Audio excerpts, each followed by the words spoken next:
Bismillahirrahmanirrahim. Assalamualaikum warahmatullahi wabarakatuh.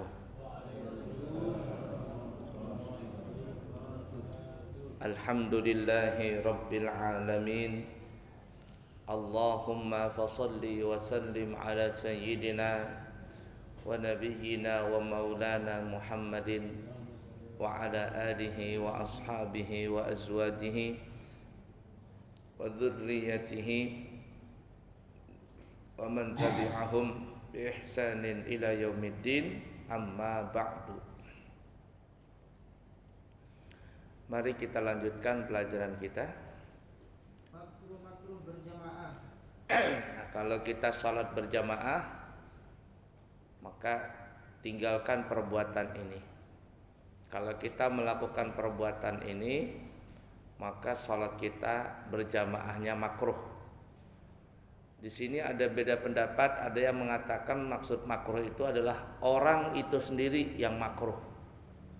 Jadi apabila ada orang mengerjakan salat berjamaah kemudian mengerjakan salah satu masalah yang makruh dalam salat berjamaah, pendapat yang pertama mengatakan yang makruh dia sendiri. Pendapat yang kedua adalah dari dia sampai shaf yang seterusnya. Jadi kalau umpama ada shaf yang kedua melakukan perbuatan yang makruh, maka dari orang itu sampai ke belakang itu makruh juga. Pendapat yang ketiga yang agak lebih kerasan, satu jamaah kena imbas makruh semuanya. Ya, satu jamaah kena imbas makruh semuanya. Ya, karena namanya berjamaah harus menjaga kekompakan. Harus menjaga kekompakan, seperti halnya ya kita lihat dalam permainan lomba bergu umpama. Satu yang melakukan kesalahan, imbasnya kena semua itu. Imbasnya kena semua. Begitu juga dalam salat berjamaah. Kita sudah sebutkan ya beberapa perbuatan yang makruh ya kemarin ya. Sudah. Nah, sekarang apalagi yang makruh? Satu, imamnya seorang yang fasik atau seorang yang ahli bid'ah. Mungkin pertemuan yang lalu kita pernah juga memberikan gambaran-gambaran yang makruh. Nah, sekarang lebih mendetail lagi ya. Yang pertama, imamnya adalah orang yang fasik. Kayaknya sudah ini belum Bapak? Belum. Cuman kayaknya sudah kita bahas ya gambaran-gambarannya. Imam yang fasik. Imam yang fasik seperti yang kita bahas pertemuan yang lalu adalah seperti umpama imamnya suka melakukan perbuatan dosa kecil terus-menerus atau dosa besar. Umpama seorang imam itu suka pakai celana pendek di depan umum, lagi gotong royong pakai celana pendek, lagi olahraga lagi celana pendek. Nanti setelah itu salat dia jadi imam. Nah, ini kurang pantas dijadikan imam seperti itu. Kenapa? Karena aurat laki-laki apabila di depan orang lain adalah yang wajib tertutup antara pusat dengan lutut. Kalau dia pakai celana pendek di depan orang lain, bukan di depan istrinya, maka ini sudah kena sanksi haram. Apalagi dosa besar dilakukannya, imamnya ini suka suka pacaran, umpama imamnya melakukan perbuatan zina, umpama naudzubillah min dzalik, atau narkoba, maka jangan dijadikan imam. Atau mungkin imamnya memakai cincin emas. Ya, seorang laki-laki tidak boleh pakai cincin emas. Jadi kalau ada laki-laki cincin emas, maka jangan dijadikan imam. Imbas kena semuanya, bab makruh kena semuanya nanti. Hukum makruh kena semuanya. Apalagi tadi imam fasik atau apa? Seorang yang ahli bid'ah. Ahli bid'ah. Ya, ahli bid'ah. Imamnya umpama melakukan perbuatan bid'ah yang sudah sampai bid'ah yang sesat, Ya, umpama seorang imamnya itu eh, melakukan bid'ah yang sudah kelewat batas, seperti imamnya mencaci para sahabat, ya, atau dari kalangan orang-orang Syiah ini, itu sudah bisa bid'ah yang salah, sangatlah parah itu imamnya. Kalau dia mencaci para sahabat, menghina sahabat, ya, atau imamnya ini melakukan ajaran-ajaran yang katanya tasawuf tapi taraub, alias tasawuf yang salah ini, ya, umpama berzikir sambil jadi satu antara laki dengan perempuan tengah malam gelap-gelapan, ada ajaran seperti itu tuh. Maka orang-orang seperti ini jangan dijadikan imam, karena dia sudah melakukan perbuatan bid'ah dolalah, bid'ah yang sesat. Ya, lanjut. Dua, imamnya belum berkhitan. Imamnya belum berkhitan. Ada umpama seorang anak atau seorang pemuda belum berkhitan, dia jadi imam. Nah, kalau seandainya waktu dia istinja, dia, mohon maaf kalau orang Banjar itu namanya istilahnya menjalak, membilak. Jadi kulit alat kelaminnya itu ditarik, kemudian dia siram, hasyafahnya itu, kepala zakarnya itu dia siram dengan air. Maka yang seperti ini istinjanya dianggap sah.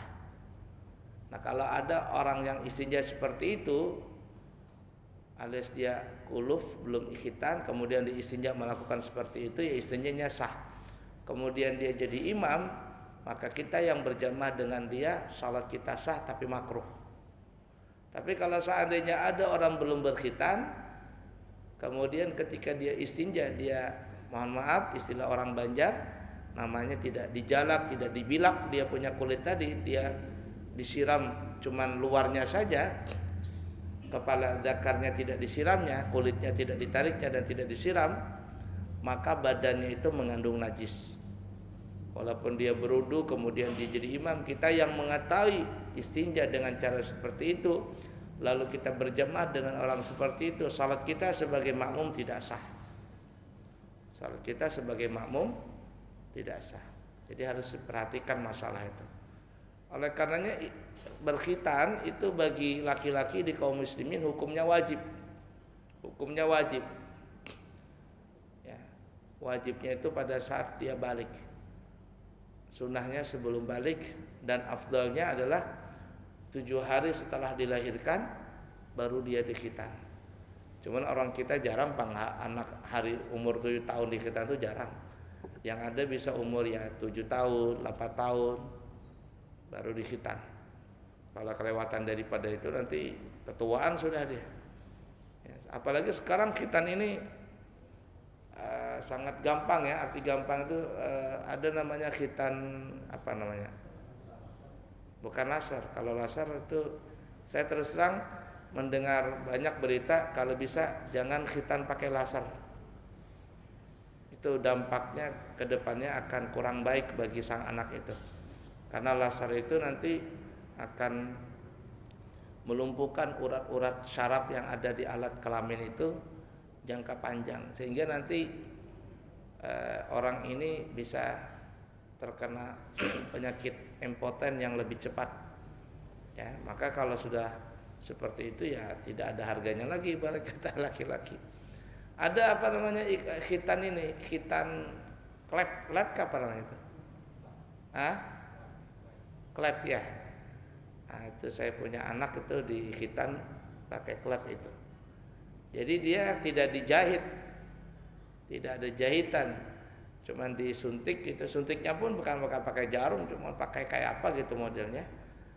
Nah, kemudian nanti baru ini alat kelaminnya di kayak di apa namanya itu, Diklep ya, klep namanya ya, dikasih helm begitu, kemudian dipotong, setelah itu sudah langsung dikasih betadin, dikasih alkohol, setelah itu sudah bisa dipakai celana sudah, pakai celana. Nanti kurang lebih 5 atau sampai 7 hari nanti datang lagi untuk melepas klepnya tadi, kayak cincin atau apa itu pernah di sini ada misalnya, daerah sini Gunung Guntur ya. Nah, dulu harganya berapa? Ada yang 1,5 juta, ada yang 2 juta dan sebagainya. Tapi lebih enak, artinya lebih cepat. Anak itu langsung bisa pakai celana dan sebagainya. Karena dia kepalanya ini dia tertahan kayak ada helmnya gitu. Nah, itu enaknya di situ. Kalau kencing ya kencing saja. Ya, kencing saja. Lain kayak kita bahari 1 minggu ya besarong begini. Ingat enggak dulu? 1 minggu besarong, kata orang tua nggak boleh keluar, nanti telangkahi tahi ayam kuluf katanya. Padahal nggak ada istilah melangkahi tahi ayam jadi kuluf. Cuman karena nakut-nakutin saja supaya jangan terlalu banyak berjalan, nanti perbannya lepas. Kalau yang klep zaman sekarang nggak ada pakai perbanan, sudah langsung begitu selesai. Subhanallah. Ya, baik. Jadi jangan berjamaah dengan imam yang belum berkhitan. Lanjut. 3. Imamnya seorang yang gagap dalam bacaannya.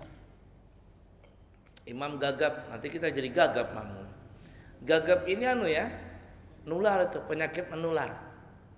Gagap ya bahasa kitanya ya. Gagu, kalau orang Indonesia apa? Gagu. Nah, itu menular penyakit itu. Saya waktu sekolah di Ampel, jadi Surabaya, ada teman sama orang Pontianak satunya sama orang Barabai. Jadi itu yang sering saya berjalan bertiga kemana-mana gitu. Jadi yang satu ini teman orang Barabai, orangnya bahasanya cepat, yang orang Pontianak gagap juga. Aduh, itu saya terus terang terpengaruh itu. Kita. Oh, jadi gagap itu sangat menular sekali. Ada yang gagap ya, latah dengan gagap mirip-mirip ya. Latah beda lagi ya. Latah lebih parah daripada gagap itu. Ya, itu kalau nggak diobatin gagap itu bisa jadi latah. Nah, gagap ini menular, penyakit menular. Tapi bukan menular yang kayak orang ngomongan kita ini menular. Itu sangat susah saya merubah itu. Sangat susah merubah itu. Gara-gara apa? Gara berteman dengan mereka-mereka itu. Tapi karena akhirnya kepingin berubah, kita pelan-pelan berubah cara bicara, kemudian berteman dengan orang yang tidak gagap, akhirnya kita sudah mulai tidak gagap lagi. Itu jangan berteman dengan orang gagap itu. Nanti repot. Allah.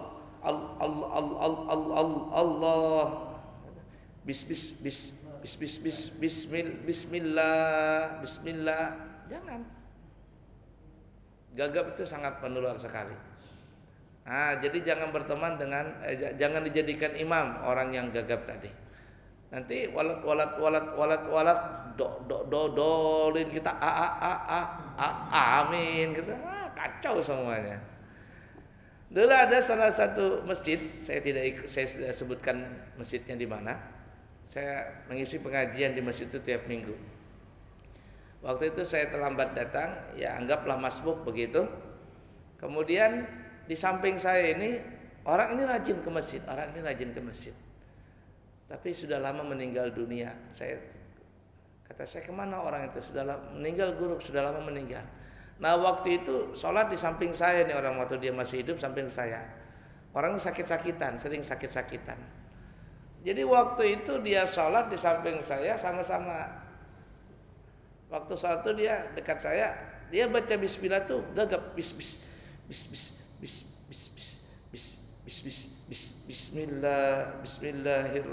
Bismillahirrahmanirrahim. Saya di sampingnya ikut-ikutan bis. Sangat luar biasa. Selesai sholat, selesai sholat saya tegur, Pak, karena dia jamaah saya, Pak, nanti kalau sampean sholat bacaannya yang bagus, jangan seperti itu. Saya memang seperti ini. Kata saya, ini memang sudah takdirnya dia seperti itu. Ya sudah Pak, enggak apa-apa. Karena memang dia seperti itu, ya susah. Nah, kita di samping itu sangat terpengaruh sekali. Kalau Bapak nggak percaya, coba berteman dengan orang gagap. 1 minggu aja pasti gagap itu. Ya, di pesantren tuh banyak yang gagap tuh. Ada yang gagap, ada yang bicara cepat itu. Dulu saya pernah punya murid saya itu orang Butun. Wah, itu kalau ngomong cepat sekali. Itu gagap tuh. Sampai sekarang saya ada punya murid di pondok itu bicaranya cepat sekali. Jadi kalau saya bicara sama dia, kamu kalau ngomong pelan. Pelan. Kalau dia pelan bagus, baca Quran bagus. Kalau pelan, nadanya bagus, baca maulid bagus. Tapi kalau dia nggak dikontrol, nggak diperhatikan, langsung terberubut, terpuntal bacaan itu. Nah, itu. Jangan dijadikan imam yang seperti itu, kecuali memang dia bagus. Artinya kalau dia jadi imam berubah. Itu teman saya yang di Ampel dulu, orang Barabai. Itu kalau ngomong gagap, cepat, gagap. Kalau dia jadi imam, Allahu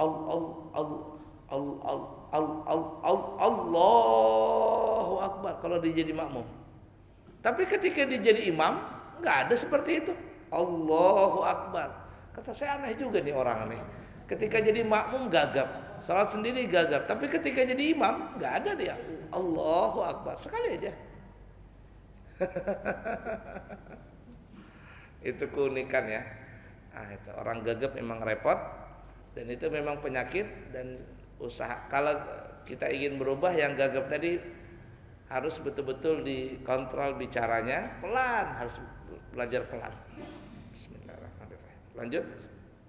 4. Membuat jamaah sendiri di dalam masjid. Bikin jamaah sendiri. Ya, jamaah sendiri. Ini masih ada kosong, bikin jamaah sendirian atau sendirian dia nggak mau kumpul, ya, maka hukumnya makruh. Nggak mau kumpul dengan yang lain, makruh hukumnya. Lanjut. Sedangkan di masjid itu ada imam rawatibnya. Nah, Kecuali kalau takut tidak mendapat waktu fadilah atau imam rawatibnya sudah selesai memimpin sholat berjamaah, sedangkan dia dan jamaah yang lainnya baru datang. Jadi ada maksudnya tadi ini bikin jamaah baru itu maksudnya dia mimpin sedangkan imam rawatib masih ada. Jadi imam lagi mimpin sholat nih, imam rawatib mimpin sholat. Lah dia bikin jamaah baru di situ, rombongan. Nggak boleh. Hukumnya makruh. Jamaah yang seperti itu hukumnya makruh.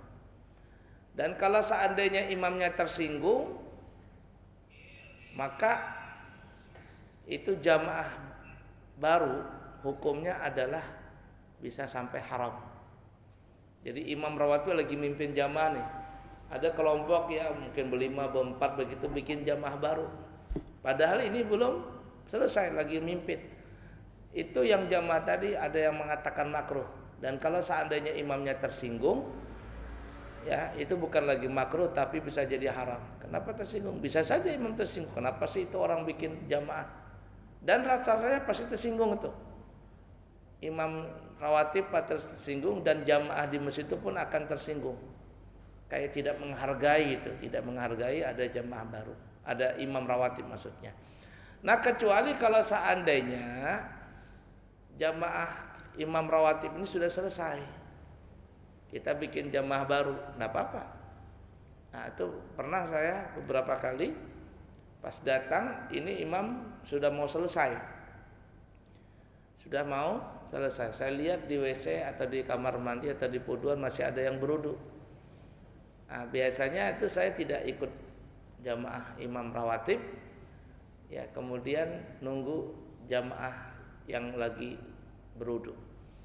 Nah setelah mereka selesai berwudu, kata saya ini sudah mau selesai. Kalau kita ikut ini ya masbuknya banyak banget. Masbuknya banyak, bisa sampai 3 atau 4 rakaat. Karena kita di ujung-ujung. Sudah, kata saya, kita bikin jamaah baru. Nah akhirnya selesai jamaah imam rawatib, baru kata saya qomat, kita bikin jamaah baru. Nah yang seperti itu tidak makruh dan tidak haram.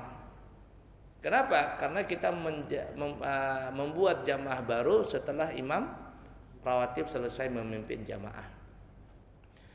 Atau umpama imam rawatib sudah selesai sholat berjamaah, kita melihat ada beberapa rombongan. Ini yang biasanya sering saya lihat ya kalau di masjid-masjid tempat ziarah ya di Wali Songo itu. Salah satunya adalah di Masjid Ampel Surabaya.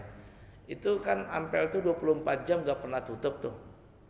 Orang mau ziarah kapanpun dibuka terus tempatnya. Dan masjidnya untuk teras itu dibuka. Jadi pintu dalam saja ditutup, tapi kalau teras itu dibuka terus, WC dibuka dan semuanya 24 jam itu. Nah terkadang itu banyak rombongan datang ya, apalagi kalau sudah mau dekat bulan puasa, di bulan Sya'ban itu banyak sekali orang ziarah. Atau pas musim liburan anak-anak, banyak sekali orang ziarah itu. Nah terkadang datang tuh bis sampai 5 bis, 7 bis itu, rombongan-rombongan itu. Nah mereka bikin, karena Masjid Ampel besar kan ya, di sana bikin kelompok imam berjamaah, di sana bikin kelompok berjamaah, karena memang rombongannya lain-lain. Apakah boleh seperti itu? Enggak ada masalah. Kenapa? Karena imam rawatib sudah selesai. Nanti datang jam 9 malam, jam 10 malam bikin sana sholat berjamaah, rombongan ini sana, rombongan sana bikin. Enggak ada masalah. Kenapa? Karena imam rawatib yang resmi sudah selesai memimpin sholat. Jadi kita mau ikut yang mana? Mau ikut rombongan A boleh, rombongan B boleh, nggak ada masalah. Baik, lanjut. 5. Shaf yang tidak rata atau renggang atau membuat shaf baru sedangkan shaf yang di depan belum penuh. Nah itu tuh, shafnya renggang, shafnya rata, shafnya tidak rata, bengkok, makruh. Nah itu yang kita katakan, ada yang mengatakan kalau masalah shaf ini renggang atau tidak rapat, ada yang mengatakan yang makruh adalah orang yang tidak rapat tadi atau yang tidak lurus, dia sendiri yang kena makruh. Ada yang mengatakan pendapat kedua, dari dia dan setelahnya itu kena makruh semua. Yang ketiga agak kerasan, adalah satu jamaah kena makruh semuanya, karena kena hukum makruh semuanya. Nah atau membikin shaf baru sedangkan shaf di depan masih kosong. Shaf di depan masih kosong, masih ada kosong, bikin shaf yang baru. Ini hukumnya makruh. Seakan-akan dia tidak mau masuk shaf yang masih kosong tadi. Baik, lanjut. 6. Menyamai berdiri sejajar dengan imam. Menyamai berdiri sejajar dengan imam. Ya, itu hukumnya makruh. Oleh karenanya sekurang-kurangnya makmum itu berdiri di belah ujung jari kakinya makmum di ujung tumitnya imam. Jangan sejajar begini nah. Walaupun imam satu, makmum satu. Imam satu, makmum satu, jangan sejajar begini kakinya. Ini kaki imam, ini tumitnya imam, ini tumitnya imam, ini ujung jari kakinya makmum. Jadi segini nih modelnya. Jangan sejajar begitu. Ya, makruh. Jadi nah gini modelnya. Ini imam umpama kakinya, ini tumitnya imam, ini ujung jari kakinya makmum. Nah, di ujung jari kakinya makmum, di ujung tumitnya imam. Jadi begini modelnya. Imam satu, makmum satu, jangan sejajar, makruh.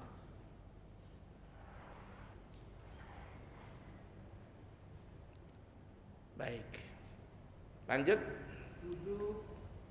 Menyamai imam dalam gerakan-gerakan sholat kecuali pada 3 tempat, yaitu A. ketika membaca amin setelah imam membaca suratul Fatihah. B. Berdoa meminta rahmat ketika imam membaca ayat-ayat tentang rahmat, juga berdoa berlindung kepada Allah dari segala azab ketika imam membaca ayat-ayat tentang azab. C. Ketika membaca pujian-pujian di dalam doa kunut sampai selesai doa kunut. Menyamai gerakan imam, dan ini sangat banyak sekali di antara kita.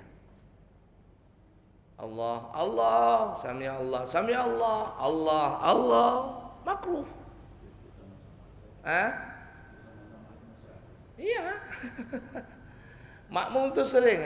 Di sini nanti kita kalau kita jamaah nanti ada tuh yang nyamai gerakan imam. Enggak boleh, makruh hukumnya.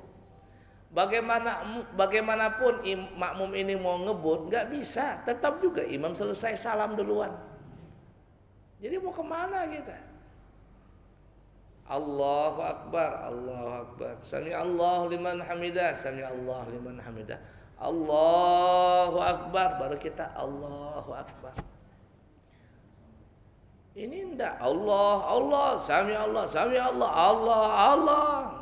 Enggak, jangan. Salah seperti itu. Coba yang kayak di Mekah itu, Allahu Akbar, Allahu Akbar. Sami Allahu liman hamidah, Rabbana wa lakal hamd.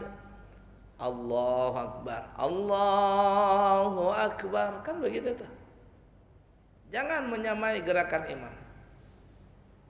Nah, kecuali ada 3 tempat dibolehkan menyamai bacaan atau gerakan imam. Pertama, baca amin. Ghairil maghdubi 'alaihim waladdallin. Amin. Imam makmum sama-sama. Satu. Yang kedua, pada saat siapa tadi? Berdoa minta rahmat atau berlindung dari azab ketika imam membaca ayat rahmat atau ayat azab. Lasta alaihim bimusaytirin illa man tawalla wa kafar fayu'adzibuhu Allahul 'adzabal akbar. Na'udzubillahi min dzalik, kata imam. Atau nasallallahu alaihi wasallam. Fayu'adzibuhu Allahul 'adzabal akbar. Inna ilaina iyabahum thumma inna 'alaina hisabahum. Rabbi adkhilnal jannata bighairi hisab. Itu doa-doa tadi. Boleh bersama-sama, imam baca, kita baca sama, boleh. Nah, kemudian yang ketiga, membaca pujian dalam doa kunut dari awal sampai akhir, itu boleh sama-sama. Fa innaka taqdi wa la yuqda 'alaika wa innahu la yadhillu man walaita. Imam baca, makmum baca. Tapi terkadang kalau orang baca doa kunut itu imam tidak nyaring. Padahal sebenarnya dari awal sampai akhir itu nyaring. Cuma nanti fa innaka taqdi wa la yuqda 'alaik, makmum dan imam itu bacanya barengan. Tapi kenyataannya enggak. Allahumma hdina fiman hadait wa 'afina fiman 'afait wa tawallana fiman tawallait wa barik lana fima a'tait wa qina syarra ma qadait. Pelan. Makmum yang enggak hafal bingung apa doanya ini. Nah, sebenarnya dianjurkan tetap nyaring ya. Nah, tetap nyaring, imam membaca, makmum juga membaca. Fa innaka taqdi wa la yuqda 'alaik wa innahu la yadhillu man walait wa la ya'izzu man 'adait. Tabarak rabbana wa ta'ala falakal hamdu 'ala ma qadait. Nastaghfiruka wa natubu ilaik. Sallallahu ala sayyidina Muhammadin nabiyil ummi wa ala alihi wa sahbihi wa sallam sampai akhir. Itu sama semuanya. Imam dan makmum bersama-sama. Udah dipaham kira-kira ya? Nah, terutama ingatin jangan menyamai gerakan imam. Begitu juga kita Fatihah. Makmum tuh baca Fatihah kapan? Setelah imam baca Fatihah. waladdallin. Amin. Kita makmum baru Bismillahirrahmanirrahim. Alhamdulillahirabbil alamin. Makmum baca Fatihah, imam diam. Imam tidak langsung baca surah, diam dulu kurang lebih 15 detik. Untuk apa? Untuk memberikan kesempatan bagi makmum untuk baca Fatihah. Kira-kira makmum sudah selesai Fatihahnya, kita imam lalu membaca surah secara bernyaring. Ini rakaat pertama, rakaat kedua. Kalau rakaat ketiga ya sama-sama aja. Fatihahnya masing-masing maksudnya. Fatihahnya masing-masing. Kenapa? Karena tidak terdengar suaranya. Udah dipaham kira-kira? Baik, lanjut. 8. Salat sendirian dari shaf. Nah, sendirian. Ya, orang jamaah nih ke 1, 2, 3 penuh, dia enggak sendirian begitu. Salat di ujung sana. Berjamaah tapi shafnya sendirian, enggak mau gabung sama orang. Padahal enggak musim corona. Kalau musim corona kan jauh-jauhan. Ya, jauh-jauhan. Sekarang enggak ada lagi ya. Kalau di Saudi orang bu umroh itu enggak ada, sudah lepas masker semua. Insya Allah nanti saya tanggal 10 Oktober berangkat umroh plus Turki. Jadi insya Allah tanggal 10 Senin malam berangkat pesawat Turki, ke Turki dulu, baru nanti ke Madinah. Ya, kurang lebih ya umrah habis itu Jeddah, pulang lagi ke Turki Jakarta. Insya Allah itu ada 14 hari perjalanan nanti insya Allah. Dari tanggal 10 sampai 23 insya Allah. Ya, ala kulli hal. Apa tadi? Habis? 9. Habiskah? 4 lagi. Coba 9. Imam berdiri di tempat yang tinggi di loteng, sedangkan makmum berdiri di tempat yang rendah atau sebaliknya jikalau tidak ada hajat. Nah, imam di bawah, makmum di atas, atau imam di atas, makmum di bawah, nggak ada hajat. Artinya tidak ada hajat, tidak ada darurat dan sebagainya. Tidak boleh seperti itu. Nah, kecuali kalau ada hajat, umpama imam masjidnya penuh. Masjidnya apa? Penuh, seperti di At-Taqwa itu umpama. Kalau hari Jumat nih, imamnya kan di atas tuh, makmumnya di bawah. Penuh masjidnya, nggak ada masalah. Tapi kalau di atas masih kosong, di bawah bikin jamaah baru, kemudian di bawah cuman cara mengetahui imam itu pindah dari rukun ke rukun lewat TV atau lewat suara, makruh. Yang repotnya pas mati lampu. Gimana? Mati lampu, TV-nya mati, suaranya mati. Bingung yang di bawah sudah. Nah, jadi nggak boleh. Nah, kecuali kalau ada hajat. Kalau masjidnya penuh dan sebagainya nggak ada masalah. Tapi kalau seandainya masih kosong, di atas bikin jamaah, di bawah bikin shop jamaah juga, hukumnya makruh yang di bawah tadi. Mudah dipaham kira-kira? Baik, cukup dulu ya. Kalau nanti kita sambung lagi di kesempatan akan datang. Semoga bermanfaat dan kita bisa mengamalkan apa yang kita pelajari. Subhanakallahumma wa bihamdika asyhadu an la ilaha illa anta astaghfiruka wa atubu ilaik. Wa akhirul kalam. Wassalamualaikum warahmatullahi wabarakatuh.